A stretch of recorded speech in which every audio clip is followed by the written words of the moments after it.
ആഴങ്ങളിൽ.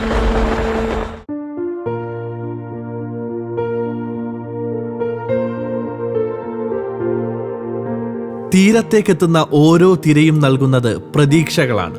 പ്രതീക്ഷയോടെ ജീവിതം നയിക്കുന്ന മത്സ്യത്തൊഴിലാളികളുടെ ജീവിത അനുഭവങ്ങളിലൂടെയുള്ള യാത്ര.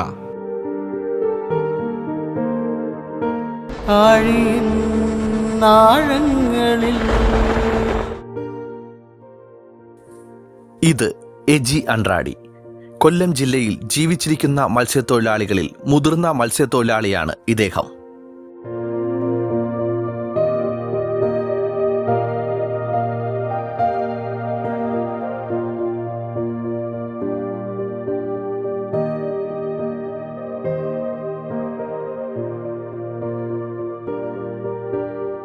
മത്സ്യബന്ധനത്തിനിടയിൽ നിരവധി അപകടങ്ങളിൽ നിന്നും ദൈവകൃപ കൊണ്ട് രക്ഷപ്പെട്ട എജി അൻഡ്രാഡി മനസ്സ് തുറക്കുകയാണ് ആഴിയിൻ ആഴങ്ങളിലൂടെ. എല്ലാവർക്കും നമസ്കാരം. എൻ്റെ പേര് എജി അൻഡ്രാഡി. ഞാൻ നീണ്ടാരയിൽ താമസിക്കുന്നു. ബോട്ടിൽ പോയത് കൊച്ചിക്കാരുടെ ബോട്ടിലാണ് പോയിക്കൊണ്ടിരുന്നത്. അപ്പോൾ എൻ്റെ അപ്പൻ്റെ ഒരു അനിയൻ എന്നെ വിളിച്ചുകൊണ്ട് പോയി. അങ്ങനെ ബോട്ടിലേക്ക് കൊണ്ട് ആക്കി.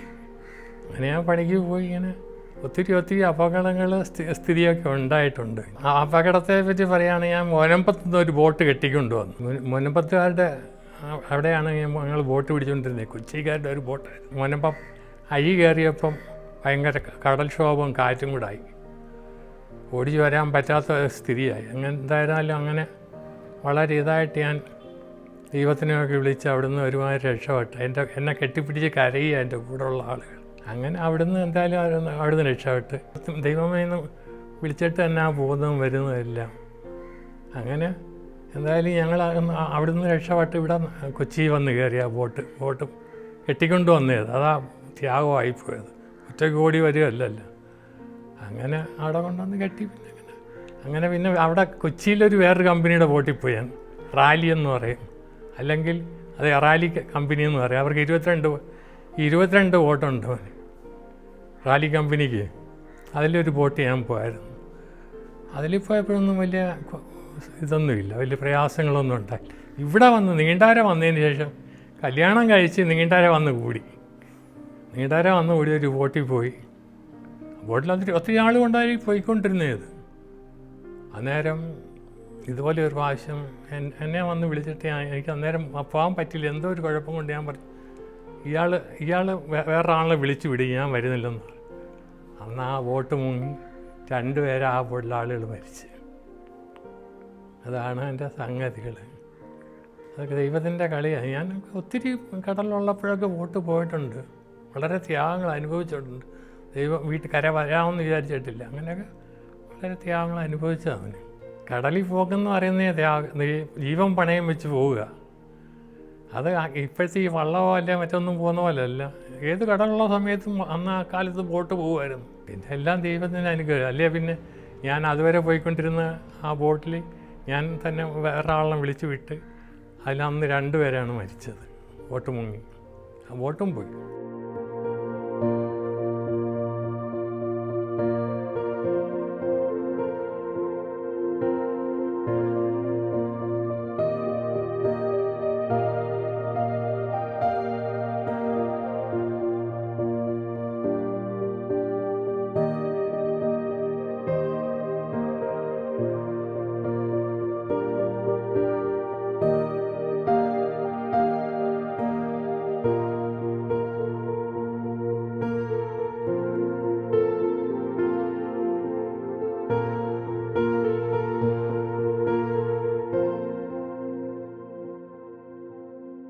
കടലിൽ പോകുമ്പോൾ എല്ലാവരും ദൈവത്തിനെ വിളിച്ചിട്ടേ പോവുള്ളൂ.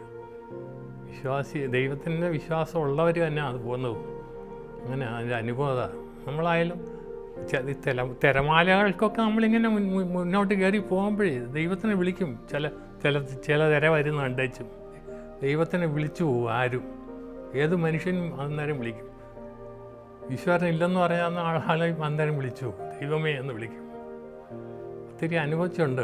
ഞാൻ പല കടലിലും പോയിട്ടുണ്ട്. എന്നെ വഴക്ക് പറഞ്ഞിട്ടുണ്ട് ഈ ശക്തികുളങ്ങരെയുള്ള ആളുകളൊക്കെ കൂട്ടം കൊണ്ട് പോയപ്പോഴൊക്കെ.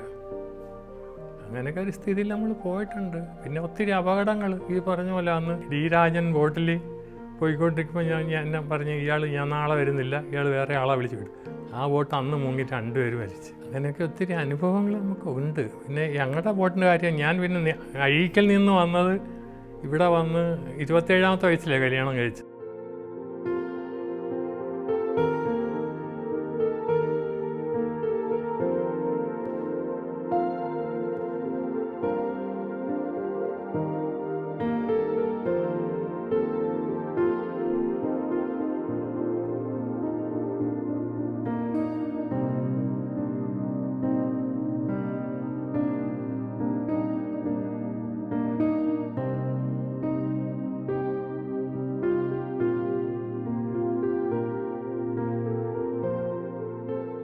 രാവാകലില്ലാതെ ദൈവത്തിന് വിളി ഇപ്പോഴും ഉണ്ട്. അന്ന് പിന്നെ പോകുമ്പോൾ കൂടുതൽ വിളിക്കും. എന്താ അറിയോ, അത്ര ദുഃഖമായ ഒരു സ്ഥലത്തോട്ടാണ് നമ്മൾ പോകുന്നത്, കടലിലോട്ട് പോവുകയല്ലേ. നമ്മൾ ആരായാലും അത് വിളിച്ചു പോകും. ദൈവത്തിന് വിളിക്കാത്ത ഒരു മനുഷ്യനും കാണത്തില്ലെന്നാണ് എനിക്ക് പോകും. എന്നെ അങ്ങനെ ഇതുപോലെ ഞാൻ നീണ്ടരെ വന്ന് ശക്തിവിടാതെ വന്ന് കല്യാണമൊക്കെ കഴിച്ച് പിന്നെ ഇവിടുത്തുകാരുടെ ബോട്ടിലാണ് പോയിക്കൊണ്ടിരുന്നത്. ശക്തിവിടാനുള്ള ബോട്ടുകളിൽ കയറി ഒത്തിരി ബോട്ടിൽ പോയിട്ടുണ്ട്. ആ പേരൊന്നും നമുക്ക് ഓർമ്മയൊന്നുമില്ല, അങ്ങ് മറന്നുപോയി. പിന്നെ എൻ്റെ ഞങ്ങൾ സ്വന്തമായിട്ടൊരു ബോട്ടെടുത്ത് കുറേ കാലം ഓടിച്ച്. അന്നേരം പിന്നെ അതിൻ്റെ ഒരു സ്ഥിതി മോശമായപ്പോൾ അത് കൊടുത്ത് കാശ് മേടിച്ചു. പിന്നെ മോനെടുത്തൊരു ബോട്ട്, പിന്നെ എൻ്റെ മരുമോനെടുത്ത്, ഇതെല്ലാം ഞാൻ കൊണ്ടുപോയിട്ടുണ്ട്. അല്ലാതെ ഒത്തിരി ബോട്ടുകളിൽ പോയിട്ടുണ്ട്. എന്ന് പറഞ്ഞാൽ ഞാൻ എത്ര 19 കൊല്ലം കൊണ്ട് ഈ പണിക്ക് നടന്ന ആളാണ്. ഇപ്പോഴേ ഉള്ളു കുറച്ച് ഇങ്ങനെ ഒന്നിനും ഇപ്പം 10-15 കൊല്ലം കൊണ്ട് ജോലിക്കൊന്നും പോകുന്നില്ല.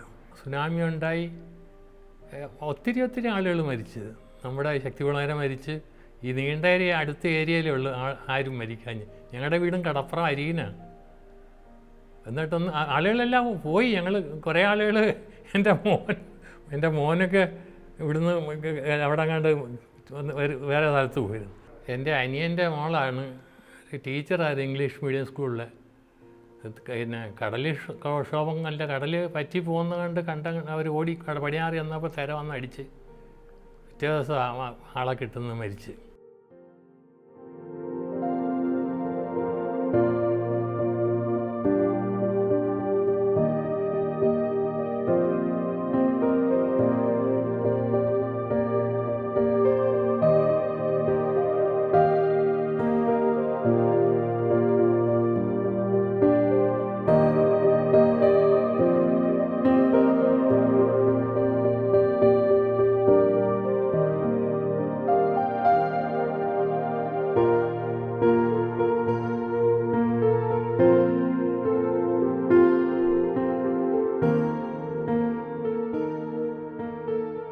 ബോട്ട് കൊണ്ടുവരാൻ 2 ബോട്ടുണ്ടായിരുന്നു ഞങ്ങൾക്ക്. 2 ബോട്ട് അവിടെ നിന്ന് മദ്രാസിൽ നിന്ന് കൊണ്ടുവരേണ്ടതാണ്. അത് തൂത്തുക്കുടിക്കാർക്ക് സപ്ലൈ ചെയ്ത ബോട്ടാണ്. പിന്നെ ഇവിടുത്തെ ഗവൺമെൻറ് സപ്ലൈ ചെയ്യുന്ന ബോട്ടാണ്. അയാൾ അയാൾ വിളിച്ചുകൊണ്ട് പോയത് രാഘവൻ ഡാക്ടറിൻ്റെ മോൻ, പേര് ഞാൻ മറന്നുപോയി. രാഘവൻ ഡാക്ടറിൻ്റെ മോനാണ് അത് എന്നെ വിളിച്ചുകൊണ്ട് പോയത്. അവിടുന്ന് 3 ദിവസം കഴിഞ്ഞപ്പോൾ ബോട്ട് അവിടെ നിന്ന് ഇറക്കി കിട്ടി. ആദ്യമേ ഒരു ബോട്ട് ഇറക്കിയത് അവർ കൊണ്ടുപോയി. പിന്നത്തെ ബോട്ടാണ് ലാസ്റ്റ് ഞാനും വരുന്നത്. അതിൽ പിന്നെ എന്നാൽ അവിടുന്ന് ആളുകളുണ്ട്, നമുക്ക് കൊണ്ടുവരാനുള്ള ആളുകൾ അവിടെ നിന്ന് ഉണ്ടായിരുന്നു.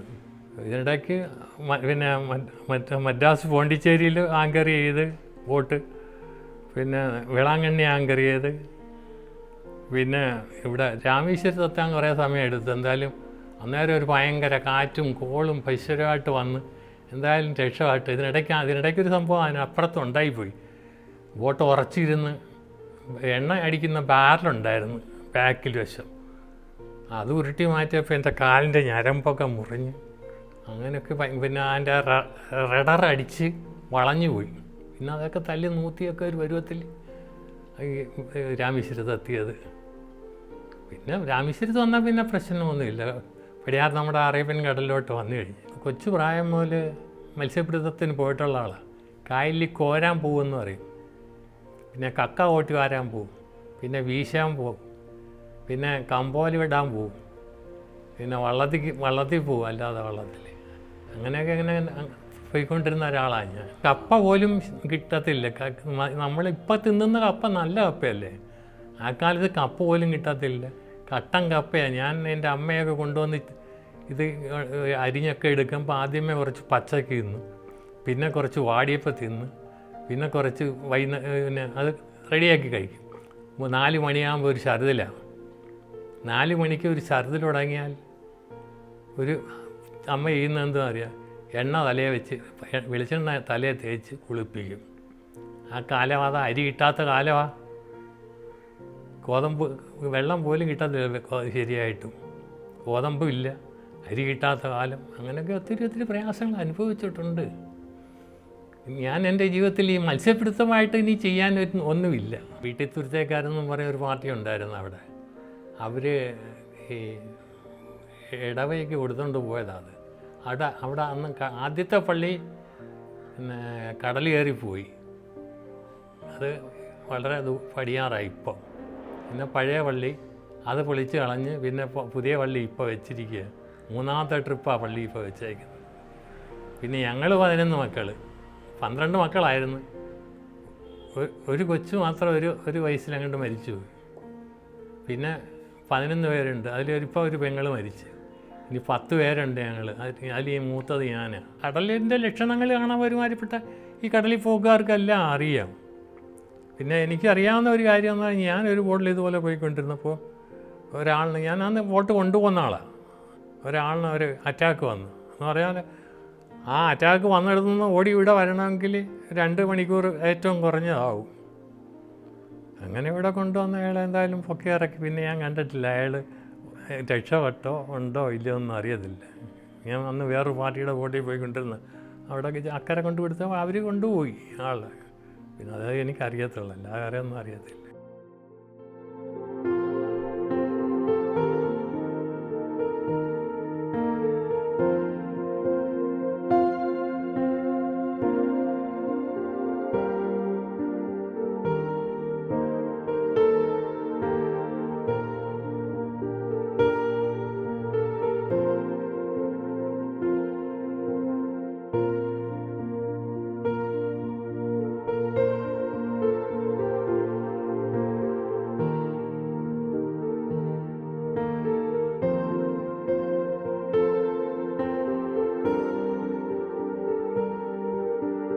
കടൽക്ഷോഭം പല വിധത്തിലുണ്ട്. ഞങ്ങൾ മീൻ പിടിക്കാൻ പോകുമ്പോഴുള്ള കഥ പറഞ്ഞാൽ മതിയല്ലോ. അത് ഇതുപോലെ നമ്മൾ അന്ന് രാവിലെ അങ്ങോട്ട് കടൽ ചെല്ലുമ്പോൾ അവിടെ പോകാനൊക്കാത്ത അന്തരീക്ഷമായിരിക്കും. എന്നാലും നമ്മളുടെ പ്രയാസങ്ങൾ ഓർത്ത് നമ്മൾ കടലിൽ പോയി മീനും കൊണ്ടാണ് വരുന്നത്. ചിലപ്പം എന്തെങ്കിലും അബദ്ധം പറ്റും. നമുക്ക് ഞാൻ പോയാലൊന്നും അബദ്ധം വന്നിട്ടില്ല. ഇവിടെ വലിയ കുഴപ്പം വന്ന കാലത്ത് എനിക്ക് വലിയ ദൈവം സഹായിച്ചൊന്നും വരുത്തിയിട്ടില്ല.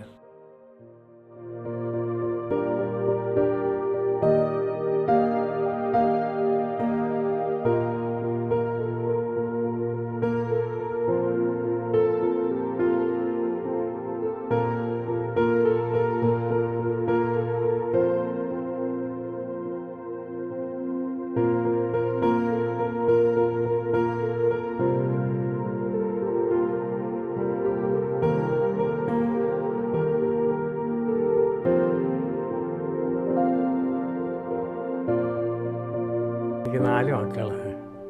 മൂത്ത മോള് മരിച്ചുപോയി. അവിടെ ആ ഫോട്ടോയിൽ അവിടെ ഇരിപ്പുണ്ട്. മൂത്ത മോള് മരിച്ചുപോയി. പിന്നെ 3 മക്കൾ, 2 ആണും ഇനി ഒരു പെണ്ണും ഉണ്ട്. ഈ യേശുദാസ്, വേറെ ഒരു പെണ്ണും ഒരാണും കൂടെ ഉണ്ട്. പ്രാർത്ഥന ഞാൻ ഒറ്റയ്ക്കല്ല, മിക്കവാറും എൻ്റെ മോളുണ്ടാകും, മരുമോള് ഉണ്ടാകും. ഞങ്ങൾ ആരുമില്ല, ഞങ്ങൾ രണ്ടും ഇരുന്ന് പ്രാർത്ഥിക്കും. അത് സാധാരണ കത്തോലിക്കർ പ്രാർത്ഥിക്കുന്ന രീതിയിൽ ഞങ്ങൾ പ്രാർത്ഥിക്കും. പിന്നെ കുറച്ചധികം പറ്റി എൻ്റെ മരുമോള് പ്രാർത്ഥിക്കും. അതിനൊന്നും കുഴപ്പമൊന്നുമില്ല.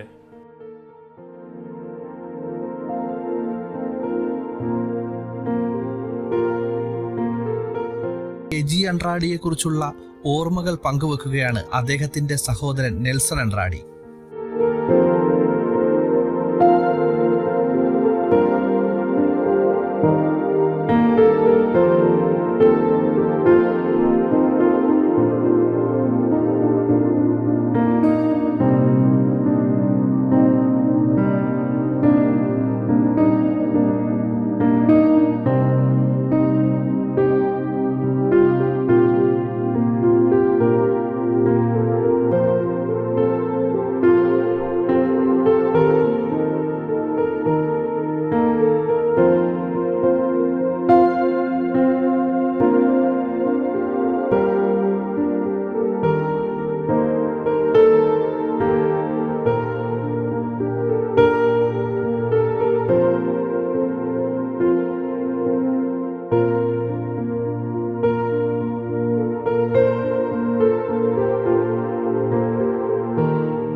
എൻ്റെ പേര് നെൽസൺ അൻഡ്രാടി. ജ്യേഷ്ഠൻ ഒരുപാട് ഞങ്ങൾക്ക് വേണ്ടി കഷ്ടപ്പെട്ടിട്ടുണ്ട്. ഞങ്ങളെല്ലാം ഒരു പരുവമാക്കിയതൊക്കെ എൻ്റെ ജ്യേഷ്ഠൻ്റെ അധ്വാനം, എൻ്റെ പപ്പായും എൻ്റെ ജ്യേഷ്ഠൻ്റെ അധ്വാനമാണ്. ചേട്ടൻ ബോട്ടിൽ പോയാണ് ഞങ്ങളെയൊക്കെ ഇങ്ങനെ ഒരു പരുവത്തിലൊക്കെ ആക്കിയത്. ഞങ്ങൾ 11 മക്കൾ, 12 പേര് ഉണ്ടായിരുന്നു. ഒരാൾ മരിച്ചുപോയി, 11 പേര് നിലവിലുണ്ട്. ഒരാളിപ്പം ഒരു സഹോദരി കൂടെ മരിച്ചു പോയിട്ടുണ്ട്. ബാക്കി എല്ലാവരും ഞങ്ങൾ ജീവനോടിരിപ്പുണ്ട്. ആണിൽ രണ്ടാമൻ ഞാൻ, ജ്യേഷ്ഠൻ കഴിഞ്ഞാൽ രണ്ടാമത്തെ ഞാൻ. എൻ്റെ ഇളയത്, പിന്നെ ബാക്കി വരുന്നവർ 4 പെണ്ണും ബാക്കിയുള്ള ആളുകളുമാണ്. ജ്യേഷ്ഠൻ കടലിൽ പോകുന്നതെന്ന് പറഞ്ഞാൽ പിന്നെ ചെറുപ്രായത്തിലെ കടലിൽ പോയി അധ്വാനിക്കുന്ന ആളാണ്. പിന്നെ എൻ്റെ കൂടുതലെന്ന് പറയുന്നത് ബോട്ടിൽ പോകുന്ന കാലത്ത് തന്നെയും ഞങ്ങൾ കൂടുതലായിട്ട് പോകുന്നതെന്ന് പറഞ്ഞാൽ കരയ്ക്ക് നിൽക്കുന്ന സമയത്ത് വീശാൻ പോവുകയും, പിന്നെ ഞാൻ പുള്ളിയുടെ കൂടെ ഈ കൂട്ടായിട്ട് പോവുകയും ഞങ്ങൾ ഒരുപാട് ബുദ്ധിമുട്ടുകൾ സഹിച്ചിട്ടുണ്ട്. അതൊക്കെയാണ് ഞങ്ങളുടെ ജീവിതം. എന്ന് പറയുന്നത് നമുക്ക് നമ്മുടെ ഒരു പിന്നെ പപ്പായേക്കാൾ കൂടുതലായിട്ട് ഞങ്ങളെ പിന്നെ നോക്കിയ ആളാണ്. എന്ന് പറയുന്നത് ഞങ്ങൾ ഈ പിന്നെ അഴീക്കൽ എന്ന് പറയുന്ന സ്ഥലത്ത് പള്ളിയുണ്ട്. പിന്നെ എൻ്റെ അപ്പൂപ്പൻ അവിടുത്തെ കപ്പിയരായിരുന്നു. അച്ചായും അവിടെ പിന്നെ നന്ദി, ഞാൻ ചെറുപ്പമാണ്. അച്ചായും അവിടെ പള്ളിയിൽ പപ്പാഞ്ഞിയെ സഹായിക്കാൻ ആൾട്ടറിൽ കയറുകയും അച്ഛന്മാരുമായിട്ടുള്ള സഹകരണവും പ്രാർത്ഥനയും കാര്യങ്ങളും എല്ലാം ഞങ്ങളുടെ കുടുംബത്തിൽ പണ്ട് മുതലേ ഉള്ളതാണ്. കാര്യമെന്ന് പറഞ്ഞാൽ ക്രിസ്മസിന് തുടക്കം മുതലേ ഞങ്ങളിങ്ങനെ എല്ലാം പ്രാർത്ഥിച്ച് ഒരുങ്ങി. അതുപോലെ തന്നെ എല്ലാ സമയത്തും പിന്നെ ഞങ്ങളുടെ ഒരുമിച്ച് പപ്പാഞ്ഞി പ്രത്യേകിച്ചും പ്രാർത്ഥനയിൽ ഏറ്റവും വലിയ വിശ്വാസമുള്ള ആളും, അതിൽ വിശ്വാസത്തിൽ ഞങ്ങളെ ഉറപ്പിച്ച് ഞങ്ങളെ ഒരു ദിവസം പോലും പ്രാർത്ഥിക്കാതെ കിടത്തുറക്കത്തില്ല. അത്ര നിർബന്ധമുള്ള പുള്ളിയായിരുന്നു പപ്പാഞ്ഞി എന്ന് പറയുന്ന ആൾ, ഞങ്ങളുടെ പപ്പാടെ പപ്പ. പപ്പായും ഞങ്ങളെ ഒക്കെ ആയിട്ടിങ്ങനെ വളരെ ഇതായിട്ടുള്ള കാര്യങ്ങളൊക്കെ ചെയ്ത് ഇങ്ങനെ കഴിഞ്ഞു പോകുന്നു. അതാണ് എൻ്റെ അനുഭവം. അല്ല, ടെൻഷൻ എന്ന് പറയുന്നത് അന്ന് ഈ പിന്നെ ബോട്ട് മറിയുന്നു, ആളുകൾ മരിക്കുന്നു, ഇതൊക്കെ കാണുമ്പോഴത്തേക്ക് നമുക്ക് സഹിക്കാൻ പറ്റത്തില്ല. കാര്യം എന്ന് പറഞ്ഞാൽ ഞങ്ങളൊക്കെ പ്രാർത്ഥനയോടുകൂടി കാത്തിരിക്കുകയാണ്. ഈ പിന്നെ ഇവിടെ നീണ്ടേരെ തന്നെ ആണെങ്കിലും റാലി പിന്നെ ബോട്ടിൽ പോയിക്കൊണ്ടിരുന്ന ആളാണ്. അപ്പോൾ ആ സമയത്തൊക്കെ ഞാൻ ഇവിടെ നീണ്ടേരെ വരികയും അച്ചായെ കാണുകയും പിന്നെ ആയിട്ട് നല്ല സഹകരണവും കാര്യങ്ങളും ഒക്കെയാണ്. അങ്ങനെയൊക്കെയുള്ള കാര്യങ്ങളാണ് ഇപ്പോൾ നമുക്ക് ഓർമ്മയിൽ വരുന്നത്. അച്ചായുടെ നല്ല പ്രായത്തിൽ ഒരു പെരുന്നാൾ നടത്തി അഴീക്കപ്പള്ളിയിൽ. ആ പെരുന്നാളെന്ന് പറയുന്നത് പിന്നീട് അവിടെ ആർക്കും അതുപോലൊരു പെരുന്നാൾ നടത്താൻ പറ്റിയിട്ടില്ല. കാര്യം പുതിയ പള്ളിയും പിന്നെ പുതിയ പെരുന്നാളും അത് അടിപൊളിയാക്കിയെന്ന് പറഞ്ഞാൽ ഒരിക്കലും ആർക്കും അതിനകത്ത് സംബന്ധിച്ച് ആർക്കും മറക്കാൻ പറ്റത്തില്ല. അതുപോലുള്ളൊരു പരിപാടിയായിരുന്നത്. ഞങ്ങളുടെ മനസ്സിൽ ഇപ്പോഴും അത് ഓർമ്മ നിൽക്കും. ഓരോ പെരുന്നാൾ വരുമ്പോഴും ഞങ്ങളെപ്പോഴും പറയും, നടത്തി അത്രയും പെരുന്നാൾ പറ്റിയില്ല. കാര്യം എന്ന് പറഞ്ഞാൽ അതുപോലുള്ള ലൈറ്റ് അറേഞ്ച്മെൻറ്റും കാര്യങ്ങളും എല്ലാം മംഗളമായിരുന്നു. പ്രാർത്ഥനയായിരുന്നാലും മറ്റുള്ള കാര്യങ്ങളായിരുന്നാലും എല്ലാം വളരെ വളരെ ഡീസൻ്റായിരുന്നു. അത് എന്നും ഓർക്കുന്നൊരു സംഭവമാണ് അത്. പിന്നെ പെരുസേന്തിയായിട്ട് പെരുന്നാൾ നടത്തിയ അപ്പൻ മക്കളെ നോക്കുന്ന പോലെ ഞങ്ങളെ നോക്കിയിട്ടുണ്ട്. ഞങ്ങൾക്കൊരിക്കലും അങ്ങനെ ഒരു വേറെ വൃത്തിയോ അല്ലെ മറ്റെന്തും നമ്മളോട് കാണിച്ചിട്ടില്ല. പപ്പ നോക്കുന്ന പോലെ തന്നെ ഞങ്ങളെ നോക്കിയത്. കാര്യം എന്ന് പറഞ്ഞാൽ അത്ര ആത്മാർത്ഥമായിട്ടാണ് കുടുംബത്തിന് വേണ്ടിയിട്ട് അധ്വാനിച്ചതും കാര്യങ്ങളൊക്കെ ചെയ്ത് പോയതും. അതാണ് എനിക്ക് പറയാനുള്ളത്. അല്ല, ടെൻഷൻ എന്ന് പറയുന്ന ഈ റഫ് സീസൺ വന്ന് കഴിയുമ്പോഴത്തേക്ക്, കടൽക്ഷോഭം വന്ന് കഴിയുമ്പോഴത്തേക്ക്, നീണ്ടേറെ വരുന്ന സമയത്താണെങ്കിൽ തന്നെ അവിടെ ബോട്ട് മറിയുകയും ഇങ്ങനെ ആളുകൾ പോവുകയും പിന്നെ ആളുകളെ കിട്ടാതെ വരികയൊക്കെ ചെയ്യുമ്പോഴുള്ള ടെൻഷൻ എന്ന് പറയുന്നത് നമ്മൾ അങ്ങ് നിലവിളിച്ച് പോവുക കരയിൽ നിന്ന്. അല്ലാതെ മറ്റു മാർഗമൊന്നുമില്ല. നമ്മളെ കൊണ്ടൊന്നും ചെയ്യാൻ പറ്റത്തില്ല. പോയിരിക്കുന്ന ആൾ എങ്ങനെങ്കിലും ദൈവമേ ഒരു പിന്നെ അപകടവും ഇല്ലാതെ കരയ്ക്ക് വരണേ എന്നുള്ളൊരു പ്രാർത്ഥനയാണ് നമുക്കുള്ളത്. അങ്ങനെയാണ് ഞങ്ങൾ കഴിഞ്ഞു പോകുന്നത്. ദൈവത്തോടാണ് കടപ്പെട്ടിരിക്കുന്ന. കാര്യം ദൈവം പരിപാലിച്ചത് കൊണ്ടല്ലോ ഇങ്ങനെ നിൽക്കാനും എല്ലാം പറ്റിയത്. ഞങ്ങളെ എല്ലാം സംരക്ഷിച്ച് ഞങ്ങളെ പോറ്റി. ഇപ്പോൾ അച്ചായിക്ക് പിന്നെ 86 വയസ്സ് അവളായി. ഇപ്പോഴും വലിയ കുഴപ്പമില്ലാതെ ഇങ്ങനെ പോകുന്നു. ദൈവത്തിൻ്റെ അനുഗ്രഹം തന്നെ അത്. പ്രാർത്ഥനയുടെ ഫലവും ദൈവത്തിൻ്റെ കാരുണ്യം കൊണ്ടാണ് ഇപ്പോൾ ഇങ്ങനെയൊക്കെ കഴിഞ്ഞു പോകുന്നത്. അതാണ് നമ്മൾ പറയുന്നത്. ഞങ്ങളെല്ലാവരും പ്രാർത്ഥിക്കുന്നുണ്ട് അച്ചായിക്ക് വേണ്ടി. അച്ചായും ഞങ്ങൾക്ക് വേണ്ടി പ്രാർത്ഥിക്കുന്നുണ്ട് എല്ലാ ദിവസവും.